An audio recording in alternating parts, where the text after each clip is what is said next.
meteorologist Brandon Rector.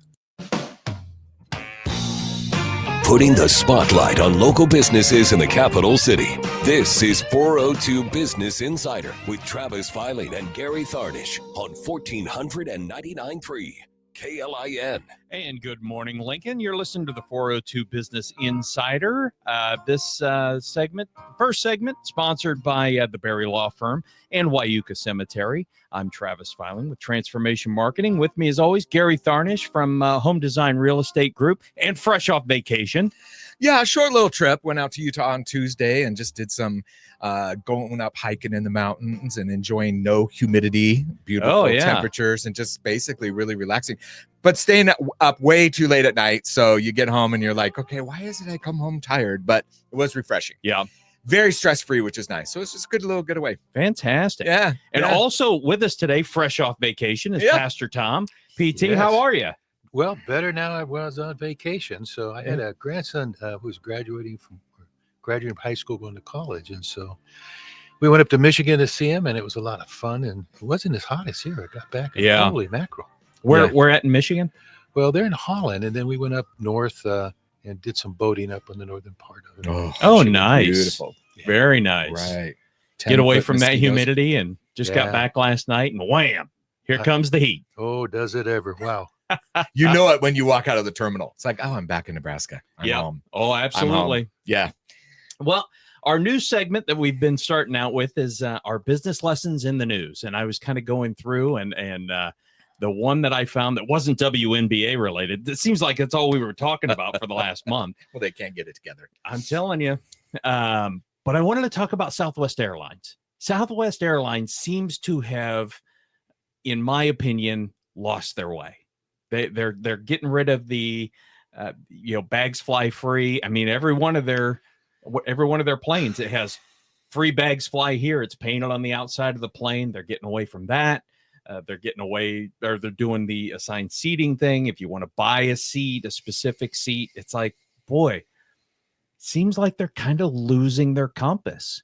What made them, successful, they've gone away from, and it's scary. You see it in different businesses, and it's always kind of a little interesting to me. So they come to the market and they're like, well, how can we differentiate ourselves, right? What is our niche going to be? What are we going to do that's different than the other airlines that will attract sales, right? Because sales is the key of what you want. In this situation, attract flyers, people. So they do this, and it's great, right? I mean, I remember the first time I flew Southwest, and I'm like, God, I didn't have to pay for my bags, which is great. Walking up, and it's time to get seated, just get in line. You find a seat when you get in, no great big deal. Kind of, if you're on early, you can kind of choose where you want to sit or who you want to sit by. It was always a really nice thing. I always thought like boarding went quick. So many conveniences. And then I think a lot of this has to do with their disaster a year ago, Thanksgiving. Yeah. Where people were stuck in airports over the holidays for 6-7 days. And the financial, what they got hit with financially is enormous. And I'm sure somebody sitting in a boardroom was like, shareholders are upset. We got to do something different. Hey, we need revenue. So instead of coming up with something to make them even better and more attractive to customers, they took away what initially attracted them. Yeah. And that whole disaster was because of an old software system. They had this weird software system that would, if flight crews would time out, it would reroute people. And then it just collapsed. Yeah. And they never upgraded their software system. I think it was like 15 or 20 years old, which is, that's the equivalent to 100 years old in software world. Yeah. And I'm just putting myself in that board meeting where they made this decision, right? And there are probably a lot of people that are just like us saying, hey, they lost their secret sauce, right? I mean, this is who we are. It's our identity. I mean, it's their DNA. And to talk about taking that away, but there was probably board discussions as like, hey, we need new software, we need new this, we need the revenue, this is the way to get it. We could lose 10% of our ridership, 20%, and still be further ahead, possibly. But all of a sudden, you don't have your niche anymore. It's gone. Yeah. It won't be long, I don't think, if they stick to it before another airline comes in and takes it. Gary, you make a great point, because I've seen it before where you get people making financial decisions and they don't consider the impact on their brand. Right. It's think of it like Colonel Sanders in blue jeans. He's not in his white suit. It fosters a distrust. There's something about it Right. But when you have a brand and it's your thing, people begin to trust it. And when you change the brand, they start to feel distrust. And so it isn't just that they're charging for seats, it was in their brand with you. You trusted that sort of image. Yeah. And they changed it. And changing your brand can be a really dangerous thing. Oh, sure. Yeah. It's in their DNA. Yeah. Like you said at the beginning, Travis, right? It's on their planes. Yeah. Bags fly free right here. So they have to repaint everything. I mean, it's interesting, you know, in my business. So I had the flower shop for years, right? So I've seen enough summers. So I like to say, instead of telling my age, but the majority of my summers are gone. But I remember when grocery stores first started carrying flowers in my industry, people were freaking out. And I was always very active in our state association and stuff. And people were freaking out. And I said, yeah, you know, there's always somebody that's going to take the cream off the top with something really special. And their thing was that they came in and had free delivery and mums were super cheap and all this different stuff. And I said, it'll change. Yeah. My type of business, we weren't just a retailer, we're a manufacturer also. That's expensive. You got to pay people to do the labor to put things together. And now you come back forward now and I go in and I mean, I'm not dissing any grocery store, but I go in, there's two things that have happened. Either the prices are now more expensive than your traditional flower shop, or they just have cash and carry stuff. So it's interesting, you know, because they started making that change after a while. They're like, we're not making money, something's not working. Right. My talk in that boardroom would have been, let's save our DNA, let's save our niche, let's save our brand and who we are, and what else can we do or offer to bring in that income? You know, even if they would have raised the price of tickets a little bit, they would have kept their DNA and their brand, and people would still think, I don't care that there's the same price if I fly airline ABC, my luggage is free. Yeah. Or if it's a little bit more, but my luggage is free. They probably wouldn't even do the math. And most people wouldn't even realize that their ticket prices have gone up. No, you know, I know they've got like, I think they do like a 59, 79, 99 thing, but you know what? If you still had a couple of those 59s and then bumped everything $20 or $40, most people are not going to notice. Yeah. So that's something that you just have to pay attention to as a business owner. And I love the Colonel Sanders in blue jeans. That's an excellent. Perfect. Yeah. Because that would look, I'm like picturing it in my head. I'm like, yeah, that would be weird. Or a tie-dyed shirt. Right. Tie-dye would be equally as negative, right? That's I mean, right. not that tie-dyed shirts are negative at all, but in that brand situation, sure, that would be completely different. Yeah, it's going to be interesting to see how that shakes out. So there you go. There's your business lesson in the news.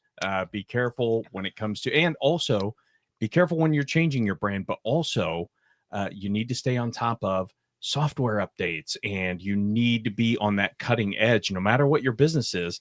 I know there's some expenses that you have to go through, but oh man, if you don't, then you could be facing a disaster. Yeah. In real estate, you know, one of our things at Home Design Real Estate Group is that we talk to current business owners a lot, or people we sold homes to, that maintenance is important. It's the same, you know, right, with an airlines or any company. You need to maintain what you update your software, which I think after all the summers I've seen, that the government should just give us a pill and we never have to learn any new software, but that hasn't worked. Yeah. But the point is, you have to maintain your business. There's maintenance issues you need to do in your business all the time to maintain your culture, maintain your DNA, maintain your brand. It's like they blew all three in one move. Yeah, I agree. Kind of sad. And talking about maintaining focus, I mean, the mission, People's City Mission, has been around 1908? 1907. Okay. Yeah. So, I mean, you guys have had to have several opportunities to make changes, but how do you guys maintain your focus on what your mission is? Sure. No, good question. I don't think the mission has really had a problem, because we started off as the homeless shelter. And since that was our focus, we've never really strayed much from that.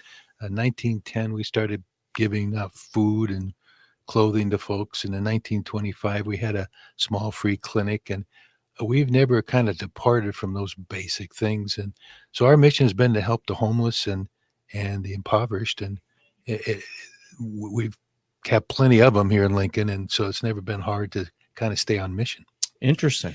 You know, and that should be everyone's mission, you know, to help the homeless and do what you can. I mean, obviously, if you can't take them into your home or help some way, you know, financially you can help, but it should really be the goal of the entire community. Homelessness, I remember the first time we spoke with you, something that really hit me, because it's easy to keep blinders on with the homeless. You know, you pass them.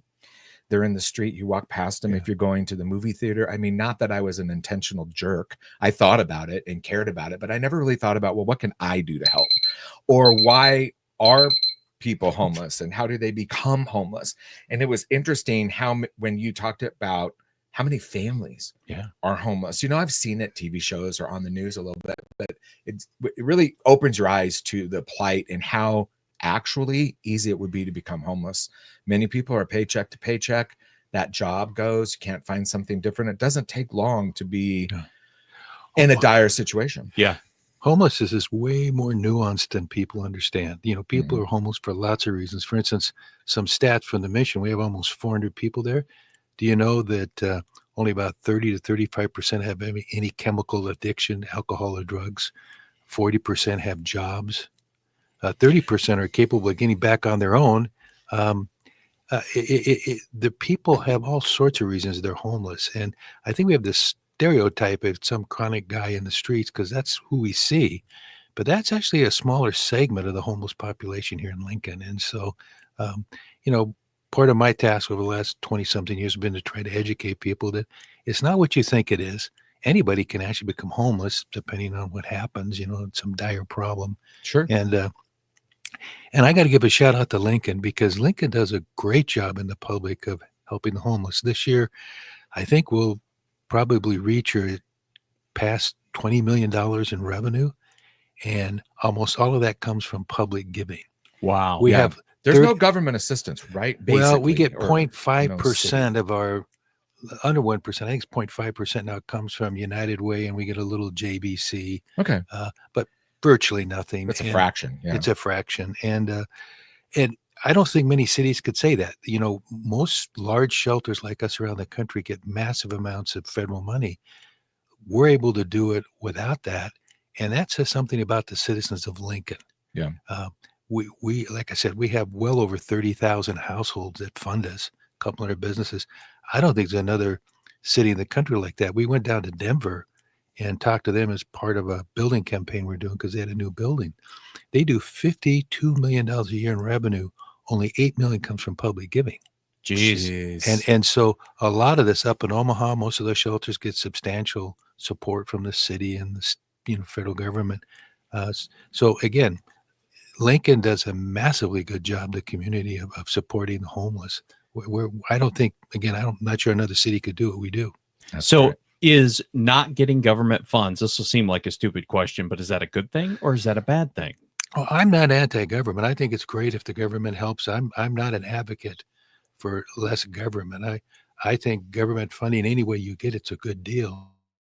Undersold is how much the public can help. If you really look at it, all the goods or all the resources are in the public. The government is an intermediary. They get their money from the public. Right. So they really aren't a source of capital. They get theirs from the public. The public's got all the stuff. And when I say stuff, I'm not just talking about money. I'm talking about volunteering, clothing, you name it. The public's got the resources. When I first got some 22 years ago, got to the mission, I heard this term scarce resources. Not really. Well, I'm here to tell you, there's no scarce resources out there. Massive amounts of resources. There's maybe scarce grants. There may be scarce imagination on how to get it, but there's not scarce resources. There's plenty of resources. And I think more government spending would be great. But to the degree you can get the public involved, they've really got the solution to solving poverty, not the government. Yeah, they've got the people. Well, we're coming up to a break here on the 402 Business Insider.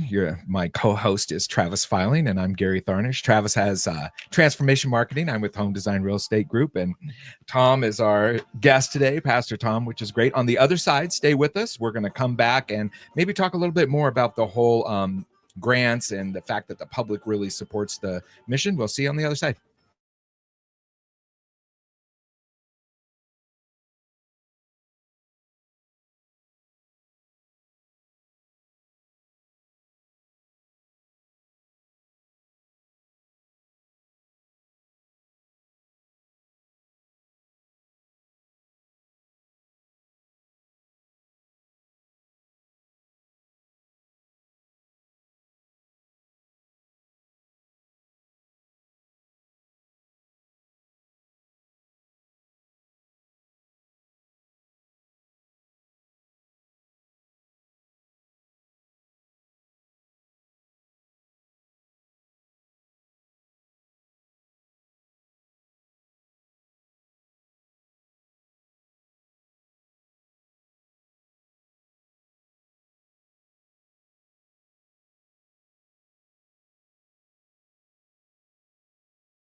Lincoln's entrepreneurs, one conversation at a time. 402 Business Insider on 1499.3 KLIN. And we're back talking with PT from People City Mission, Travis Filing, Gary Tharnish.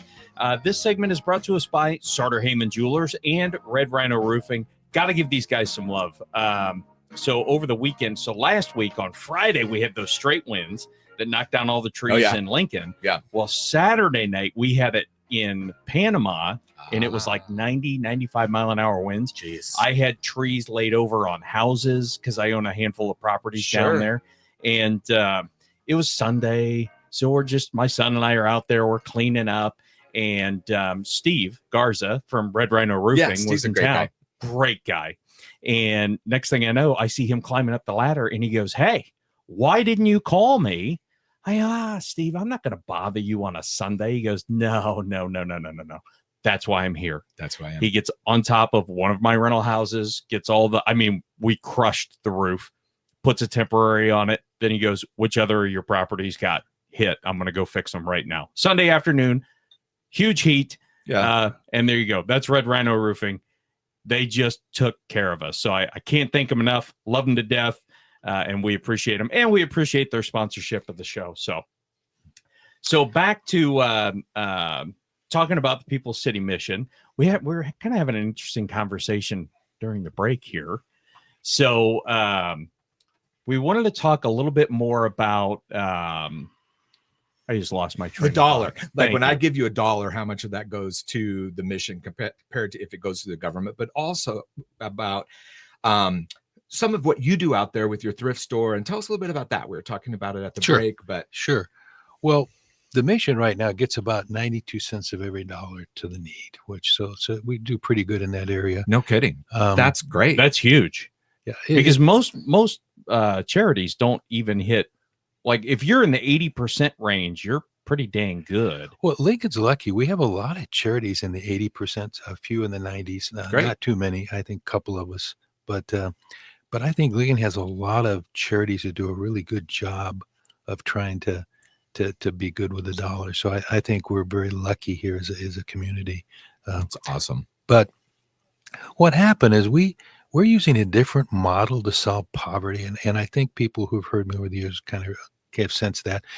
You talked about entrepreneurship. We're sort of social entrepreneurs. And so we basically use marketing and business enterprise to try to solve poverty. And one of the things we did after a couple failures, and I'll share with you my failures, we started a company called Mission Bean. It was a coffee company. And we actually got a gold Effie. For people who don't know that, we worked with an advertising firm here, Bailey Lowerman. We got a bag that we were listed with Ford Motor Company and Starbucks as having the best POP material in the country. The gold Effie is sort of the Academy Awards of advertising. To my knowledge, the only one in Nebraska still sitting at the People City Mission. So we did really good with our bag, but we couldn't get outside of Lincoln. We got sort of locked into Lincoln.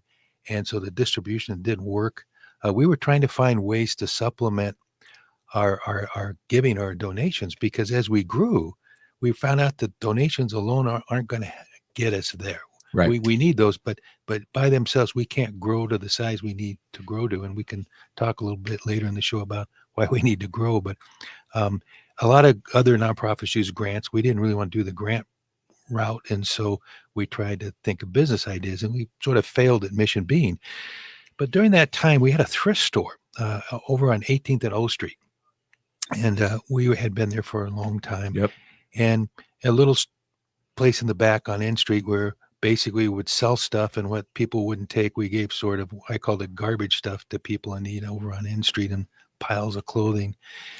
And we asked ourselves kind of as entrepreneurs, what if we could sell the bad stuff and get the good stuff away? And everyone kind of chuckled, and so did we. But we thought, well, I wish we could do that. Well, we stumbled accidentally in this whole world of recycling. And what we found out is all over the United States, you have nonprofits running thrift stores, and they don't really make a lot of money at it. If you're Walmart, low prices and high volume is a wonderful thing. Low prices and low volume doesn't have the same impact. Right. And Sure. And generally thrift stores don't have the volume to maintain their low prices and make much money at it. But there is a group making a lot of money at it, and they're for-profit businesses.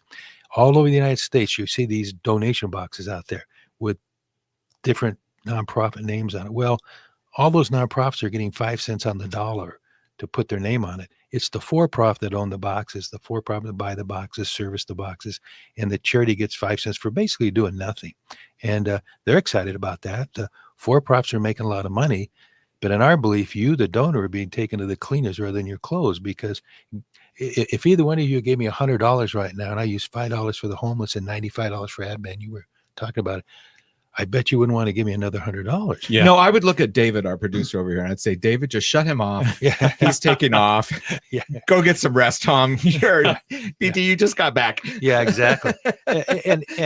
And when you put clothes in those boxes, that's what you're doing. And so, and this isn't just this is all over the country. Sure. You have for-profit businesses making a lot of money on donated clothing, and you have nonprofits running thrift stores not making much. And so we thought, well, let's change it around. Back to our model. Let's sort and let's put the very best stuff out for people in need for free, and then let's recycle the stuff they don't take. And we were doing about 1 million pounds back then. This was in 2009. Well, I think the city started to catch wind, and we started to grow. And I think last year we had over 4 or 5 million pounds of stuff. And we have 27,000 unduplicated people now at our help center. And we give away a lot more in clothing and shoes. We give away pots, pans, utensils, toys, electronics, furniture, everything there for free. It's like a free thrift store. And basically, it's really a cool deal. And we just recycle the clothing and shoes they don't take. So, when you recycle, where does it go? Well, we sell it to other countries. Okay. Yeah, we got a hard break coming up here. Okay. So, you're listening to the 402 Business Insider. Travis Filing, Gary Tharnish, talking with PT at People's City Mission, and we will be back right after this.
Insider on 1499.3 KLIN. And we're back on the 402 Business Insider talking with PT, Travis Filing, Gary Tharnish, and of course, PT from People's City Mission. This segment is brought to us by Complete Family Dermatology and Mendoza Family Insurance. I want to get Mendoza in here because I don't know why. I was so blown away. One of the trees that fell on one of my houses was my neighbor's tree. Sure. Right. And it's not their fault. I mean, it's wind. Yeah. Right. But that tree is theirs, but it's my insurance that has to pay for it. Does that seem crazy to you? It seems crazy to me. Is the overall question, does insurance sometimes seem crazy to me? Yes, My answer would be does. yes. Yes, it does. But if they get you taken care of, that's the goal, right? At the end of the day. Yeah. Ultimately. If I ever get it completely figured out, Travis, I'll give you a buzz. You let me know. Well, this has become, so now this is our big segment. Third segment is our 5 takeaways, which I'm really loving it, even though it was my wife's idea to do 5 takeaways. And we need a sponsor for 5 takeaways. So yeah, we could be pouring love on your business right now if you were sponsoring the 5 takeaways. So this is where we ask 5 questions where business owners and CEOs and whatnot can take that information and apply it to their business Monday morning or Sunday morning or this afternoon. So the first question I had for you was keeping a team motivated, especially in your industry, because how many staff do you have? Roughly 100. About how do you seriously? Yeah. I had no clue you had that many staff. I did not either. It makes sense you would need that much staff, though. Yeah. And then you're also managing volunteers. Yes. So how do you keep a big staff motivated? And what could be, I don't want to call it depressing, but I'm sure you guys see some rough stories. And then keeping volunteers motivated. What do you do to keep everyone motivated and moving forward? Yeah, I've got an incredible staff that really has, many of them have been there a long time. And I think what motivates them, I had to think about it, is just the stories they see they're successful. You don't get a lot of them, maybe 15, 20% that people come to you really. But when you see them and you see the lives you're changing, all of us, I think back, I go a little philosophical on you. All of us want meaning and purpose in our lives. Mm-hmm. And for a lot of people, they work at stuff and then they find their meaning, purpose, and hobbies, church, whatever things. At the mission, your purpose is right there. You're seeing it. So when you're going to that job, you're seeing what you're doing to change the world. And I think that sort of strength and being able to feel like you're doing something with your life causes a strong motivation for folks to hang in there. They really can see what they're up to. Yeah. Keeping your mind in focus on what your mission is, which is to help the homeless, is going to be a number one motivator right there. And I would think not, for me personally, my challenge I know would be the times where I felt like I failed or like, wow, this person is back or what happened. I think that would be really challenging. The great answer for that. So in your business, right, to keep your employees motivated, keep them on the mission statement and vision statement. We talked about that last week. It's really like, is your mission your customer? Is your mission, in your case, your client, your guests that are coming in? Know what that is and focus on that. So number one thing.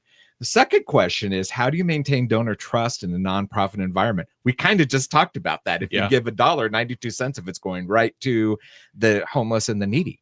Well, you have to stay very transparent and very consistent. I would say consistency is the key thing there. When, for instance, at our help center where we give away stuff, we don't let people take anything. And if they do, we'll terminate them. And just for people to know that if they give us $1 is going to the right place. If they give us clothing, it's really going to the homeless or it's going to somebody. Those are critical things. And so the donor has to build trust. And I think they build trust through brand, as we were talking about before. Sure. And they build trust through seeing that sort of consistency. And the mission's been fortunate to be around for a long time. And we try to make sure that, we're very transparent. For instance, I know this sounds a little conservative. We have windows in all of our office doors, just we're visible. Yeah. We don't let anything happen. And I think when volunteers come there, and we have a lot of volunteers that volunteer at the mission, they see that sort of consistency, and that helps build trust. And the transparency. I love that. Clarification a little bit. You said you don't let them take just anything. What do you mean? Yeah. Well, when you get something like we have with massive amounts of clothing, we probably have 4 or 5 million pounds of stuff that comes in. It's easy for employees to take the best stuff. Oh, or a the Gucci Oh, bag comes in. Yeah, they take the Gucci bag, and so we have employees shopping for 2 hours on Wednesday in which they can use and look for stuff. Outside of that, if they touch anything, we'll terminate them right away, first thing, and people know that. It's very transparent. We've done it a few times, and so really most of our stuff is very safe. So if you give me something, you can be pretty sure it's going to get to somebody in need. Perfect. Wow. Do you take, like, if somebody were, I imagine nobody's donating a Gucci bag, but would you No. take something like that and sell it? Or No, we never sell anything. We give it away. okay. Yeah. Wow. Yeah, we don't sell anything. The only thing we sell is the recycling clothing that we do that they don't take. That we Okay. have extra of. Fantastic. So get down there early for that Gucci bag. That's gonna. Yeah, No, I'm yeah, just you teasing. can't get it. I'm just teasing. So now, another question that we had for you is strategy. So Yeah. trying to figure out how to stretch limited resources, because you guys don't have all the money in the world. Right. I imagine you could use a heck of a lot more. So how do you stretch that dollar to try and fit the need? Because the need is great. Yeah, difficult. It seems like we always have enough to make it through the year, but it can be tough times at trying to help. And right now we've got almost 400 people at the mission, and you know what food costs. So imagine feeding 400 people, and we have 90,000 square feet of space to keep cool, and so it costs a lot of money to run the mission. Sure. And we rely on public giving, and you can't go to a donor and say, you know what, like you kind of business, our costs are up 8% this year, so up your donation by 8%. They don't do that, and so you have to kind of rely on getting more donors, and so it can be a little tricky. Unlike a business where you can just change your pricing if you need to, we can't do that. So, Sure. Quick question. I've always wondered this. So I watched, let's full disclosure. My daughters were watching a show about grocery store food waste in the United Mhm. States and how much there is of that. Do you get, or do the grocery stores help at all with food and donations or Yeah, anything? Or they is that- do. They do. That's cool. They do. Good. We get food. For instance, the food bank will give us stuff. It Nice. works with the grocery stores. It goes mainly to our help center. Okay. We really don't use the food bank at all much at the mission itself, because we have a large group of people and you have to plan meals, and so it's really hard to do that off of Oh, this is what random came in today. donations coming A in. ton of broccoli and Yeah. a piece of chicken. Yeah, we can't.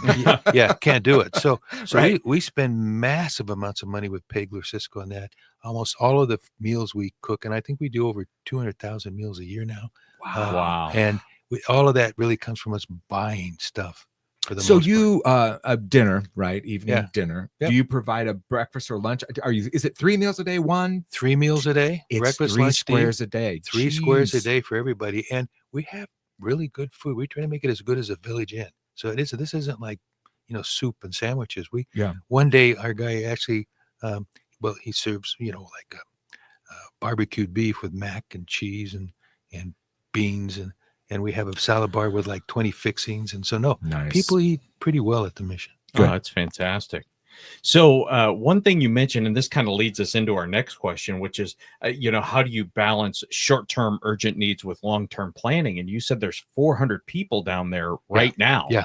Which That's is not typical, is it? That's in the usually a middle of winter summer? number, right? Or Yeah, our greatest number historically has been about 400 in the winter, and right now we're closing in on that today in the summer. in August. And- Wow. And so we've grown, and there's not enough shelter space, and we can talk about this later, but Omaha has a shelter bed for every 240 people. We have a shelter bed for every 983. And we went through the whole country looking for people with as little shelter space as Lincoln. We couldn't find it. We looked at cities our size, like Orlando, Madison, and others. They're between 200 and 500 shelter beds per citizen. So we are way out of bounds there. We're trying to build a new shelter. If we succeed at it, it'll take us to about 700 folks. Even that'll just sort of square us with kind of where a lot of the other cities in the country are. Wow, that's amazing. So now how are you planning? Like, because I imagine that's going to eat up a lot of your resources getting ready to go into the winter, because you're not expecting, like, what's a typical hot summer Count. capacity count? Yeah. Well, usually about 300. Remember, the mission was built. It's a 45-year-old building. It was built for 250 people, and we have never been 250. Probably most of my 20 years of being there. But usually we'll run about 300 or so in the summertime, and then it ups in the winter some. But we're getting close to 400, and it's a lot of it's coming from the family shelter, which is unusual. Not the guys. It's the family shelter that's booming. I got back, as you said, from vacation this morning. We've been working about how to clear our conference room and put extra mats down because we're out of room. Oh my We gosh. have 181 people there as of today. It was built for about 90, 100, and we have families still wanting to come in. And with this heat, we don't want to turn anybody away. So we are literally going to try to clear out one of our conference rooms and find ways to put mats down there. Well, I remember when I would play drums out there off and on at the church right out there by you. And I remember the very first day I played, I was driving out there. And again, the, stereotypical what you think of homeless and who the homeless is and everything. And I remember getting out there and the amount of kids that came in, and there was a kids group, and I was like, man, it's so easy to not think about that. Then to think about, they don't have a bed to sleep in, or Michelle and one of the Lincoln's best blues guitar players, his name is, they're Danny. married now. Danny. How can I forget his name? Sorry, Danny. You're Danny listening. Dakin. I'm really sorry, Danny Dakin, because he's an amazing guitar player. I've backed him up a little bit. I'm not near a qualified drummer enough, but I remember once where he was telling me the hallways were just filled with men sleeping in the hallways because there's just no other room. Yeah. That you need a bigger building. You're getting a bigger building. What's going on there? Yeah, well, we have a capital campaign and we're into it. We need to raise about 30 million to do it. And I think we're already closing in. We've been doing it for about 4 months and we're closing on 10 million. So we're almost a third of the way there. So we're going to try to, by next summer, raise at least 70% so we can start building. Our goal in the next 3 or 4 weeks is to tear down the existing site and put up dirt because it's in the floodplain. And so we're hoping it's moving along to hope to get that built, and big need in Lincoln for it. And so, we're going to try to do what we can, but it is, it's not going to change. I think homelessness around the country is up, was it 18%, something like that? Wow. So Lincoln's not immune to what's happening. Yeah. Gosh, I didn't realize it was that. Well, and when you step back and look, I mean, you look at the cost of home ownership, insurance, the cost of money, the cost of housing, food, everything is going up, but wages are kind of staying relatively steady. So it's getting tougher and tougher. The other thing about it that I think a lot of people understand is we're not just 3 hots and a cot. I've heard people say that. We provide a lot of services to the homeless too, which also costs money. So we do a lot. We help them find housing. We certainly do some casework. We've got various programs there for people that we try to do. So we're not simply just housing them. Well, it could be as simple as needing an ID. I mean, which you need for so many things to do anything. That is, a big issue. How many beds would this new facility have? Additional? Well, it would be 100 new rooms for women and children, which would give us the ability to house about 300 women and children. And then the current shelter would be all a men's shelter, and we could probably house 350, 400 guys there. Okay. Wow. And that's still half of what Omaha, I'd be more like a fourth of what Omaha has. Well, we'd be a lot closer. If we could get up to 700, we would be not as much as Omaha, but we'd be as much as some other cities. We'd be about for every 400 citizens, which at least gets us in the zone. Get you closer. Definitely gets you closer. Okay, last question on our 5 takeaways. So this is for basically talking to people who want to start a nonprofit. Yeah. And I think we've talked to like Melindy Gablehouse, who she started Spark Change, and she also runs Mosaic here in Lincoln. So what's one thing you wish every nonprofit leader understood when getting into the industry or starting? Yeah, mine would be know your market. We're very lucky in that homelessness is a generic cause. And so we can really be a shotgun with our advertising. We can talk to everybody. Almost everybody agrees that you need to help the homeless. You need to help the impoverished. So it's a wide audience. But if I'm doing juvenile diabetes or if I'm doing various causes, it's a much more narrow segment of the market. I think a lot of times nonprofits try to hit the whole market. The whole market is not interested. Yeah. They need to, just like you do in business, they need to niche. They need to get down and find that group of people that are interested in what they're doing and make sure that the channels they're using to get to them are the right ones, instead of just kind of broadcasting it. No offense to, on a radio, which is great, but it's a generic kind of deal. And you want to be very specific in what you're doing. And I've always had this conversation with people, running a marketing firm. You have people who they just want to be on the Super Bowl because everybody's watching the Super Bowl. Yeah. Well, yeah, it may not be your market, or you may be overpaying because your market is 10 or 15% of the people who are watching. Right. So maintaining that focus that's great advice. Yeah, it really is. Know your market, and then remember, the other thing is, it's not about advertising; it's about branding. Yeah.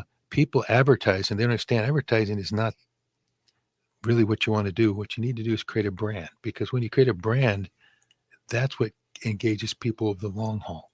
Advertising doesn't do that. Branding does that. Advertising is the conduit that can make that happen. Yeah. But the real goal is not to advertise. The real goal is to brand. Yeah. And make sure people know you. And one thing I'll really give you hats off. You guys do such an excellent job in marketing, and you haven't changed, because we could literally have a conversation with you, never say your name, never say who you are or who you're with, and people would know you instantly because you've been marketing for the mission for 20 some odd years, and you haven't changed that. And that's important. Sure. And that's good, consistency. Yeah. And it's excellent marketing. Yeah. It Keep really the free is. bags. Keep the find your own seat. Right back to the That's beginning right. of our conversation. Really, I mean, And it all comes full circle, doesn't it? yeah. Well, we've got another break coming up here. So you are listening to the 402 Business Insider. Travis Filing, Gary Tharnish, talking with PT at the People's City Mission. And a lot more questions coming up right after this. And this was 5 takeaways. And if you are sponsoring 5 takeaways, we would take this last minute to talk about your business. So if you want to be a sponsor, give us a shout. We'd love to have you. We'll be back right after this.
Insider on 1499.3 KLIN. And you're back on the 402 Business Insider. Travis Filing, Gary Tharnish, talking with PT from the People's City Mission. This segment is brought to us by James Arthur Vineyards, Integrated Behavioral Health Services, and Lincoln Coin and Bullion. So we appreciate our sponsors, and we're back talking with PT. So one thing we were just kind of chatting about off air was marketing. Okay. And sticking to your brand. What is the brand? What's that brand message that you guys are pushing out that consistently is helping you? Well, we're lucky. We're the only homeless shelter in the city. So for our brand among all this, we are the place that the homeless go to when they need help. Mm-hmm. We're the first place. Now, obviously, there are a lot of other services too, but we're sort of the first spot that many of them go to. And when you're in an emergency, and there's nowhere else to go, there's the People's City Mission. And so we're sort of that safety net in the city that when someone's suddenly got nowhere to go, because government money can take a long time. Mm-hmm. You can't just immediately walk in and say, I don't have a house, give me Section 8 housing. It just doesn't work that way. Right. It takes time. And so you've got to have somewhere to go that night, especially if it's hot or it's cold or whatever. It's the mission you can go to. And so we are the homeless shelter for the city. And it's always been that way since 1907. So our brand is easy to understand. We're sort of the homeless guys. I think 80% of the homeless right now are at the mission. Wow. And once we finish our building, that might jump to 90% of all the homeless are going to be at the People's City Mission. So we're the homeless guys. And I don't think that brand's been around for 117 years. And I don't see that changing much. Yeah. So you're the only shelter in town where someone can spend the night. Is this true? Unless you have, there are some specialty groups like French Open does domestic violence. I don't know how quick you can get in there, but we have a few little places. But general shelter, we're it. Overall, you're it. So was there anything unexpected that happened that, I know we had COVID and 9/11, a lot of things that changed business and life in general, but was there ever something that sticks out with you that happened at the city mission where you really had to change direction and go, wow, we got to pivot quick and handle something? I guess my first thought is, every winter when there's a blizzard, but anything like that over the years where you just felt this was a real change for us? Yeah, actually, when I first came aboard, massive change. The culture at the mission was really different when I first arrived. We were about $1 million, and it was a different culture. It's fine. We all have our different opinions about things, but they basically were kind of strong-arming people to go to chapel every night. If you didn't, you stood out in the cold. They were hiring people who they were paying minimum wage to. I think a lot of them were not necessarily that healthy emotionally themselves to sort of be supervisors and doing what they can because they didn't have much money. And so when I came in, I changed the culture. Before we ever did the marketing, first thing I changed the culture, and basically I changed it on 4 core values. And the first core value was everyone gets respect. So what we stopped right there to say, everybody gets respect. It doesn't matter who you are. Our donors get respect. Our guests get respect. That doesn't mean they can do what they want, but we're going to change that. The second thing we changed was the core value was bring your best every day, because I decided to decentralize the mission. So, having taught at the UNL sales and marketing, we used to talk about what's the best way to run a business. And the fact is there's no best way. It depends on your product. So if I'm Kawasaki, I want a fairly detailed, approach. If you're Huddle, you want something, much different. And so the leadership style you have depends a lot upon the product you have. And in our case, our product's chaos. So we have to have a very decentralized system, just because you can't really make good decisions from on top. So you have to move decision-making down the chain. So our second core value was bring your best every day. Third core value was there is no box. We decided to do something very different that you don't often see as much in the human service agencies, and that's innovate. A lot of them can't innovate because if you get a grant, for instance, they want outcomes. Those outcomes sort of tie you to a process. Very hard to be creative or innovate or change things around that for the most part. There may be some grants, but generally you're kind of locked and loaded. And so we were going to use innovation sort of as a way to start to solve things. So our third core value was no box. We're going to be creative. We're going to keep thinking about things, make a lot of mistakes in the process, but yeah, we're going to keep punching away until we find something that really works and keep kind of thinking off the page. And the fourth one was stay faithful to God, because we're a faith-based organization. Now, we're really nice about it. And unlike making people go to chapel every night, if you're an atheist, we'll be quiet. If you're a Buddhist, we'll hook you up with a monk. If you're a Muslim, we'll hook you up with a cleric. If there's an opportunity to tell you about Jesus, we will. But we're really soft core evangelists in that way. We have a church, but now about 100 people go there. And what we found is Lincoln is a church community. About 80% of Lincoln go to church. That's true with the homeless too. About 80% of the homeless here in Lincoln have some sort of religious background and want some sort of religious connection. So we're not New York City, not LA. I grew up in LA. This is not LA. This is not New York City. It's Lincoln. And so, we provide if they want it, but if they don't, we don't try to shove Jesus down anybody's throat. And Sure. so, but our fourth core value was stay faithful, because we want to continue to be a faith-based organization. So use those 4 core values, and we literally changed the culture. It took me about 5 or 6 years. Virtually everybody who was there when I started wasn't there within 3 years. We literally took out everybody with the exception of 1 or 2 people. Now, we didn't always fire them, but they just didn't like the process and they left. It didn't fit. Yeah, it didn't fit and they left. So changing the culture was a big thing. It was difficult, very hard. In fact, I'll say something vulnerable to you. My first year, the board tried to fire me because I was making so many changes.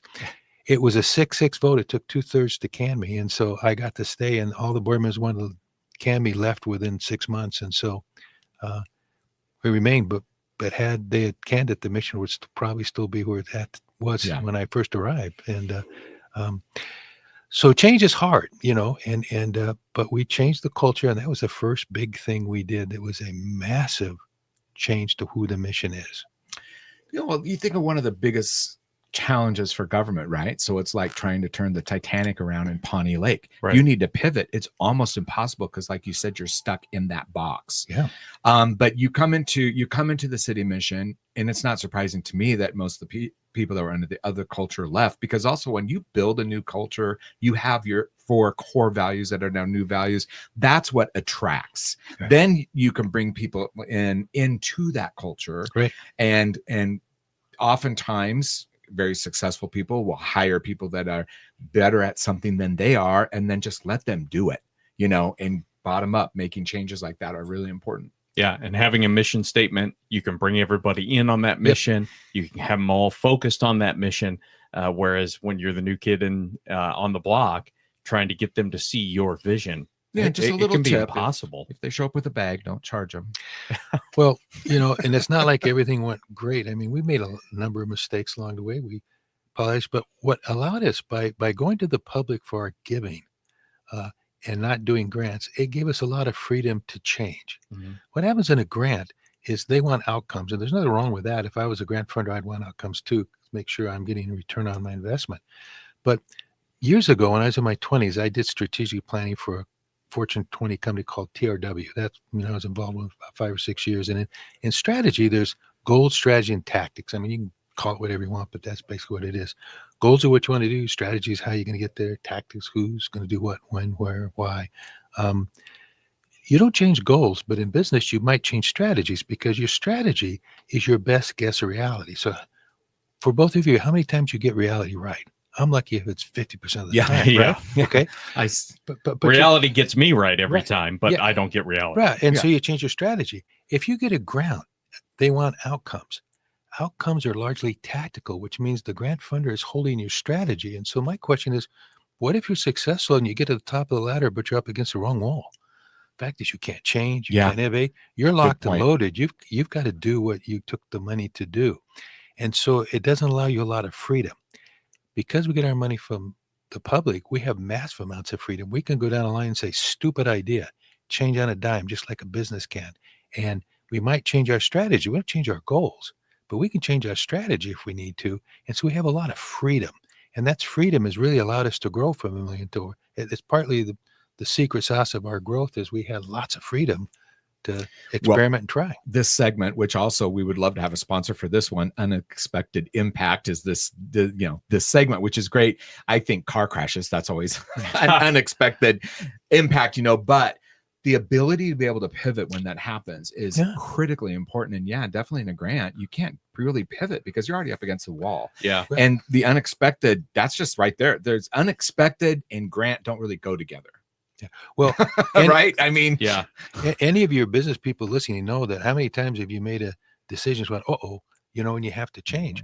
If you had a grant, you'd have to be locked into it. Right. Yeah. And so it's not a particular, it makes you more bureaucratic and less innovative. You can't, I think innovation is very tough in the nonprofit world because of grants, because also just everyone needs to get along, which I agree. We should all collaborate and get along. But when I was teaching marketing at UNL, the diffusion of innovation requires someone to take that innovation up the curve. And usually in the beginning of that, there's a lot of arrows in the back. Nobody wants to do it. But then once it succeeds, everyone's in on it and everyone agrees. You have early adapters, you have people that come along later, you have your laggards in the back.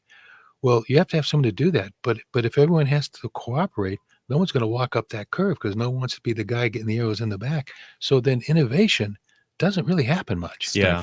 And one thing I'll say too on a grant is because you just kind of have to let it run its course until the money is gone. Yeah. And then when the money is gone, you have a bunch of people who are demotivated because the mission failed, or whatever it is. And you're just kind of stuck. Now I have to try and get those people into another program and try and get them hyped, and they go, well, the last time just didn't work out. Box. So Well, we're up against a hard break here. You're listening to the 402 Business Insider with my co-host Travis Filing, and I'm Gary Tharnish. Stick with us. On the other end, we're going to do This Needs an Adjustment, which is sponsored by Ascend Chiropractic, and we'll see you on the other end.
building business one story at a time.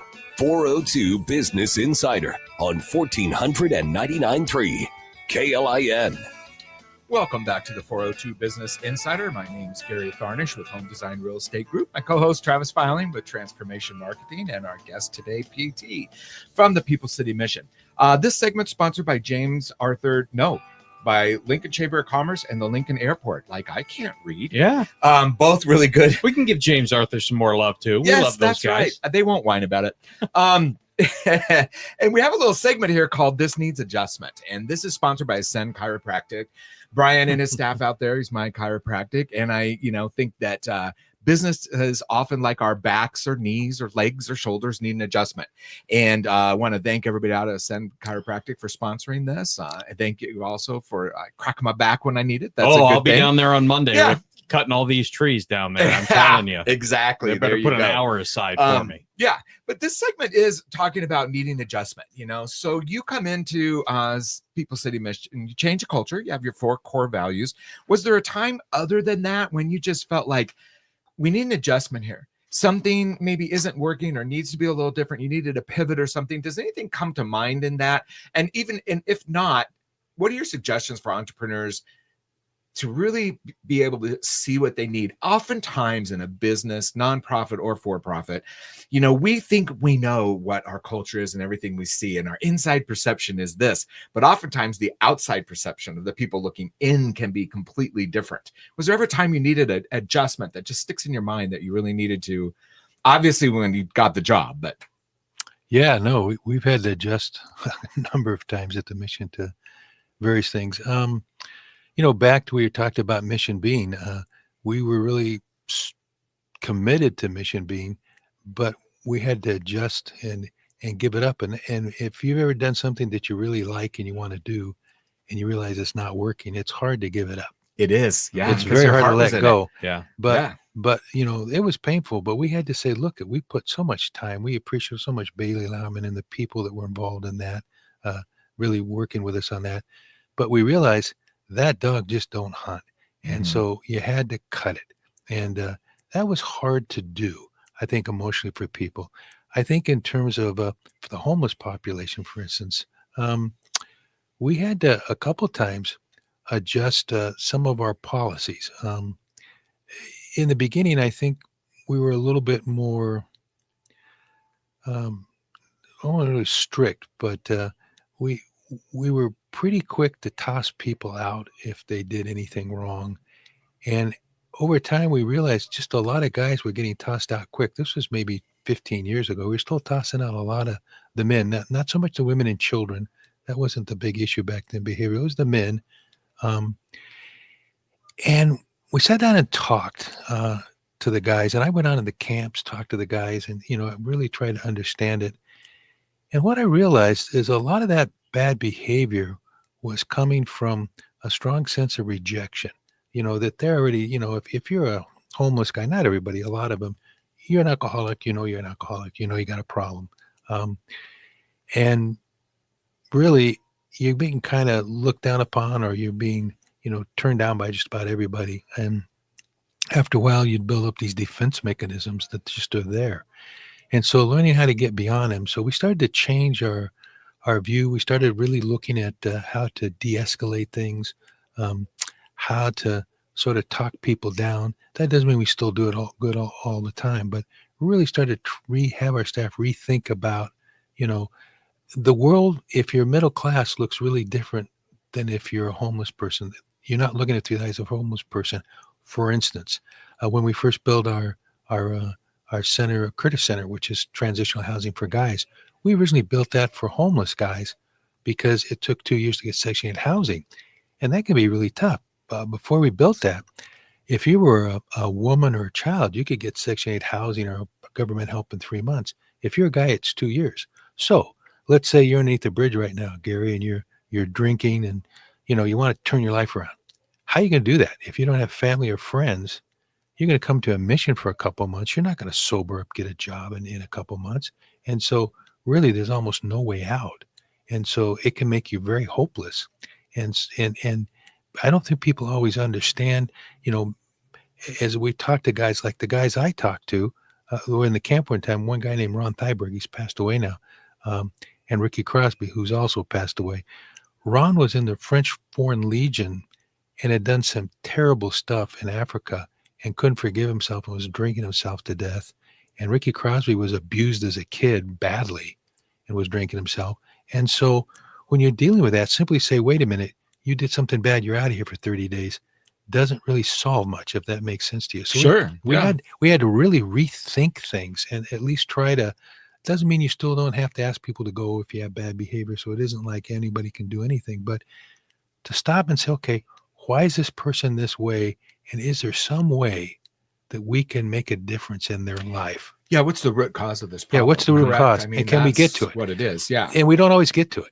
So I'm not Sure. saying but at least to start asking those questions to try to de-escalate when they're, I almost hate to say this. This is a bad analogy. So, but a parent-child relationship, you don't expect your kid to be like you. You're not expecting to be an adult.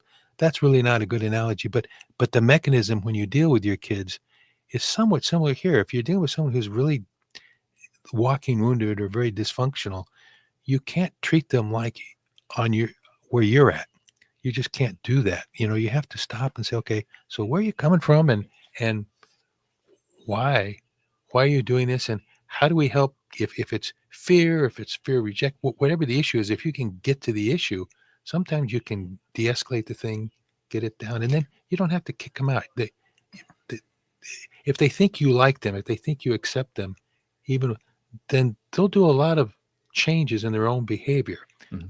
And again, Well- you can't always get there, but that was a big difference with Big the adjustment, guests. yeah. Big adjustment. Big adjustment. And if you think about it, you did exactly what I was talking about, where it's like you could have sat in there going, no, we got to have these rules and we can't have this behavior. They're just gone if it happens. Or you can get out of the mission, go out to the camps, talk to your guests and say, what's going on? What can we do differently? How can we serve you better? Those are the things that are important. And in everyday business, it's the same thing. I mean, for me, I was selling flowers and I thought what's happening with my business? We think we're this or whatever. And we hired this gal mostly to try and fix me. I was somehow kind of successful in spite of myself. And, but one thing she said is, I'm going to take some of your clients out to dinner. You're going to pay for it and you're not going to be there, but we're going to ask them what they think how on service 1 to 10, are they best to serve? Well, we thought our service was great. It was shocking, the results that came back. I've talked about this before on the radio, but it was just like, our service sucks. Wow. Whoa, wait a minute. Yeah. Why? And then you just find out. But it's important to do that in business, in a nonprofit, when you're serving people, whatever your nonprofit is. You may think, gosh, this is what we're doing. There's a need. This is how we're doing it. Doesn't always mean it's really helping the person that needs that help. Yeah. I think for our staff, it was realizing we're really not there just to keep law and order. We're there to change lives where we can. There you go. And that changes the paradigm. Yep. Yeah. Instead of supervising the guests, you walked alongside them and in a sense and found out, where you had what needs to be done. Yeah. Very good. Well, that was This Needs an Adjustment. It was sponsored by Ascend Chiropractic. When you need an adjustment and you need to do it before things get out of hand. So schedule an appointment, ascendchiropracticne.com. We appreciate those guys for sponsoring this segment. And we have a break coming up. Travis Filing, Gary Tharnish talking with PT at the People City Mission. And one more segment coming up, and we'll get to it right after this break.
402 Business Insider on 1499.3 KLIN. And you're back for the last segment of the 402 Business Insider. This has just flown by so quick. Yeah, crazy how fast it did. This last segment's brought to us by the UPS stores.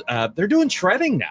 I didn't realize that they were doing shredding. I did not. Of course, they do all the cards and business cards and signs and everything and fat heads. My big fat head still goes around the. I mean, that thing's gonna. Oh Lord, it's never gonna go away. Nope. And Western National Bank. So those are our two sponsors of this last segment. And talking with PT from the People City Mission, and we were talking about it at the break. You're just such a calming presence. And I remember the first time we sat down and we met, and it was actually not that long ago. It was about a year and a half ago. And my wife gave the coolest compliment. She goes, I had never met him before, but I've known him for all my life. Yeah. You just feel so comfortable, and you're just so easy to talk with. We just love having you on. So. Well, that's very kind, but my kids would have had a very different opinion growing up. But kids, well, what do kids know? Yeah, their inside perception's usually off. I always think of what was the movie, The Grumpy Old Men? Oh, right? Yeah. When dad was 90, his kids were 70, and he's like, you're scaring the fish. Damn kids. Yeah, it's like 70 years old. You're still a kid. Funny. So you had talked about the new shelter project that's coming up. Yeah. What can people do to help support that? Sure. Where's the need? Yeah, we're still in the initial stages of that. We're going to have to raise about $30 million. So obviously financial help is going to be very, very important to us. We haven't really gone to the public per se yet, because I've been told in a capital campaign, and I've never done one before, that if you take $20 from somebody like right now, and it's 3 years before it's built, they're kind of wondering what happened to their money. And so we're trying to raise the initial half or so from people of wealth. And then probably as the building starts going up, really go to the public, and we're going to have buy a brick if you want to, and bingo, buy books or sponsor a room or whatever. But yeah, we're not there yet. That's probably a year off. I think right now, just people that keep us in their thoughts and prayers as we're sort of being overrun by homeless people at the mission is, I want to make it to the time the building's up, which we're hoping will be sometime in late 27, early 28. But, guys, the good Lord has always provided for us. We've always been able to get there. He's helped us help the need. Like I said, right now I got back this morning and we had 181 people in the family shelter. And so we're tearing out places and put mats on, and, we'll find places for people. We may run out of room. I'm hoping that doesn't happen while I'm running the mission, but could be a time we run out of room and we have to turn people away. I'm just hoping that never happens. But if I could say anything to folks that are listening, and that's it, you can't totally solve poverty, but you can make a huge dent. And it's not people giving a lot of people giving a little bit. You talked about subscriptions earlier about the outbreak. We did a campaign once, and we should have stuck to it. We didn't. But we called it the 251 campaign. And what we said was this. We said, Travis, Gary, give me $2.51 once a month, price of a cup of coffee. That's all we want from you, to sponsor one meal for one homeless person once a month. That's your duty. That's your job. If you do that, we'll find 22,000 other people. Had we got to 22,000, we could have fed all the homeless in the city. Yeah. With people giving us the price of a cup of coffee once a month. Even students at UNL can give you $2.51. So my point in using that analogy is that it doesn't, a lot of poverty is really solvable if you get a lot of people involved. It's just a lot of people aren't. I don't know how many people give in Lincoln, but when I was at a church many years ago, we were thriving, and it was a fast-growing church. We found out that maybe 40% were giving the church any money, and 50% were just kind of watching. And I don't know how many people give in Lincoln, but I would not be surprised if 40 or 50% of Lincoln doesn't give anything at all. And that's probably your biggest market segment out there are non-givers. And so it's a rich market for people that, they got to have a reason. Some people are very esoteric, but most people aren't. Giving has to sort of be mutually beneficial, and you got to think about what that means. And it's a mindset, right? I mean, you got to get our minds out of it, because we're going to think it's not going to help, or I can't do something. You're building a building. I can't afford steel. I can't afford the roof. I can't afford all this. But start a campaign just called Nuts and Bolts. You know what a bolt costs. You know what a nut costs. It's not much. Hey, for the next 2 years, join our nuts and bolts subscription, $9.95 a month. You'll help build this. For people will do something like that. I think if it minimizes it and they don't feel like, if I give to something, I want to know I'm going to have an impact. Yeah. I don't care if people know about it. That's not necessary, but I want to know, can this really help? If I know I'm a small part of a big campaign and it can make a difference, that's it. I mean, that's where my marketing mind would go. Yeah. But anyway, I mean, let's get this built. But we got to build it. We've got to obviously fund the operations. It's a lot of money, like I said, to run the mission. And we have to also, when we're building the campaign, not lose our operational donations. We do have some luck. We were talking about the recycling. We didn't get to finish it, but you asked me where we were selling it. We have historically been selling to master distributors here who sell in other countries. Recently, guys, we opened up a 30,000 square warehouse in Senegal, Africa. And so we now have international business operations. And what we're doing is we're going to try to, for instance, buy clothing from Goodwill in North Carolina, sell it to ourselves in Senegal. And we think by doing that, we can raise maybe 20 to 25% of our money to run the mission through business income, which it would be what other people are doing with grants. And then we're not doing grants. Instead, we're doing business enterprise. And so we're hoping to grow it. Right now, our recycling operations, like I said, we had our thrift store. We're doing about 150,000 in revenue, 20,000 in profit, seeing a couple thousand people. This last year, we did $2 million in recycling, 250,000 in profits, and we're seeing 27,000 people giving away free stuff to them and making 10 times more money. Amazing. We've got operations in Grand Island and Kearney, and we're hoping to grow that again to do it. So the mission future, as we build it, we're not going to get there just on donations. A lot of the nonprofits need help too, and people give to those. So we can't get there just through donations, but we think through donations primarily, and also using business things like recycling, we can get to $25 to $30 million in revenue, see 50,000 people in the city, and do that all and be totally self-reliant, needing no help from anybody. Well, make sure, for those of you listening, when you're out there putting clothing and recycling in boxes, know what box you're using. Give to the People City Mission. Yeah. You don't know when you're giving to all these boxes, where does all that money go? Maybe a very small chunk goes to it and the rest might go to somebody that really is a for-profit or something. I mean, I think that's an important point. Yeah, 100% of our donation goes to the needy. Either we give it away or we sell it and feed homeless people. So literally 100% of the revenue of your donated clothing goes to the need, not to somebody. Well, I wonder if there's any other box in town that's like that. Yeah, and a lot when I of say those box, are, I mean your drop-off boxes. Right. And a lot of those places are for-profit companies, and I'm all for profit. I mean, this is the 402 Business Insider, but not. It just kind of makes me itchy when you're in this arena and you're making it for profit. Yeah, donated clothing shouldn't be a for-profit business. I totally agree with that. So make sure. Well, for me, we just give to the city mission all of our clothes. But for you out there who are thinking about doing donations, dropping off those clothes before you go anywhere, just take it to the People City Mission. What's the website? Is it pcmlincoln.org? And you guys can subscribe to a newsletter, make donations, all kinds of stuff there. Yeah, we have an active Facebook page too, which is at PCM Lincoln. Outstanding. Well, God PT. Bless you guys. Thank you so much you. for letting me be on your show. Yeah, thanks for coming on. And I want to have you on again here this winter because you're so easy. We could just make this the three of us a show. I'm telling you. Well, you're listening to the 402 Business Insider, Travis Filing, Gary Tharnish with PT, People City Mission. We'll see you guys next week.